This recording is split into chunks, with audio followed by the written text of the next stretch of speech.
Hey there, Tom Romeo from PCS. Notice that our virtual machine has been created and we are now going to go to the resource and start configuring it. Before we remote into it, we have to do a few more things from the portal. And one of the things I like to do right away is configure DNS. That DNS name that we configure is going to be linked to a DYN DNS entry that will let us point our domain to this virtual machine.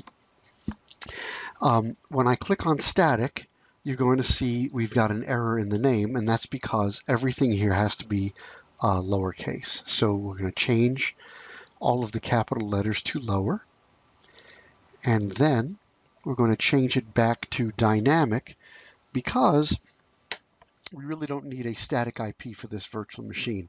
The DNS entry is sufficient for what we're going to be doing. After having saved this, we're now going to go back to the virtual machine and we're going to look at some of the vital statistics like CPU and memory and all that, just to show you what it all looks like from the portal. And then we're going to look at some other really cool aspects of what Azure gives you. So here we go.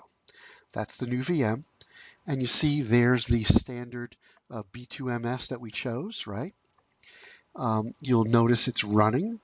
And you see next to properties, there's monitoring. We're going to click on that in a little bit.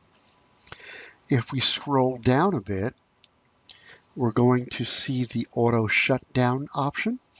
And I like to do that sometimes for demo servers. I like to set them up for auto shutdown